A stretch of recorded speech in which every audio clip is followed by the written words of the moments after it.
कर रहे हैं। भारत भी दुनिया की तीसरी सबसे बड़ी अर्थव्यवस्था बनने जा रहा है। इसलिए भारत को भी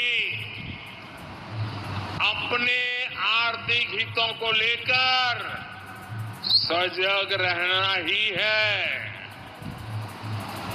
हमारे किसान, हमारे लघु उद्योग, हमारे नौजवानों के रोजगार, इनका हित हमारे लिए सर्वोपरि है। सरकार इस दिशा में हर प्रयास कर रही है, लेकिन देश के नागरिक के रूप में भी हमारे कुछ दायित्व हैं। और ये बात सिर्फ मोदी नहीं, हिंदुस्तान के हर व्यक्ति ने दिन में हर पल बोलते रहना चाहिए, दूसरे को कहते रहना चाहिए। जो देश का भला चाहते हैं, जो देश को तीसरे नंबर की इकोनॉमी बनाना चाहते हैं, ऐसा कोई भी राजनीतिक दल हो, कोई भी राजनेता हो, उसने अपने संकोच को छोड़ करके देश हित में हर पल, हर बार, हर जगह देशवासियों के अंदर एक भाव जगाना होगा, और वो है हम स्वदेशी का संकल्प लें। अब हम कौन सी चीजों को खरीदेंगे, कौन से तराजू से तोलेंगे? मेरे भाइयों बहनों, मेरे देशवासियों, अब हम कुछ भी खरीदे तो एक ही तराजू होना चाहिए। हम उन चीजों को खरीदेंगे जिसे बनाने में किसी न किसी भारतीय का पसीना बहा है।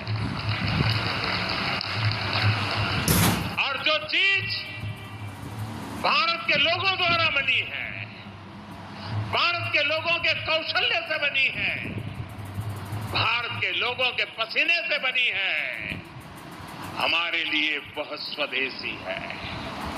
हमें vocal for local, vocal for local मंत्र को अपनाना होगा। हम संकल्प लें कि हम मेक इन इंडिया प्रोडक्ट्स को ही बढ़ावा देंगे।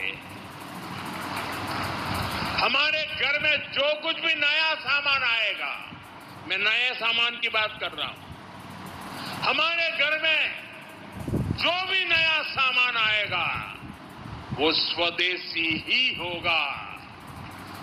ये जिम्मेदारी हर देशवासी को लेनी होगी। और मैं आज मेरे व्यापार जगत के भाई बहनों से विशेष आग्रह करना चाहता हूं। मैं मेरे दुकानदार भाई बहनों से आग्रह करना चाहता हूं, जब दुनिया इस प्रकार से अस्थिरता के माहौल से गुजर रही है,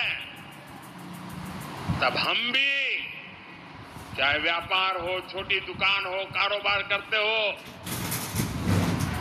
अब हम हमारे यहां से सिर्फ और सिर्फ स्वदेशी माल ही बेचेंगे। साथियों, ये स्वदेशी माल बेचने का संकल्प भी देश की सच्ची सेवा होगा। आने वाले महीने त्योहारों के महीने हैं, दिवाली आएगी, बाद में शादियों के तो समय आएगा। हर पल अब स्वदेशी ही खरीदेंगे। मैंने जब देशवासियों को कहा था मेड इन इंडिया, अब विदेशों में जाकर के शादियां कर करके देश का धन मत लुटाओ। और मुझे खुशी है, कई नौजवान मुझे चिट्ठी लिखते थे कि हमारा परिवार तो विदेश में शादी करना तय किया था, लेकिन आपकी बात सुन करके अब हमने वहां का सारा कैंसिल कर दिया, थोड़ा खर्चा भी हो गया, लेकिन अब हम भारत में ही शादी करेंगे।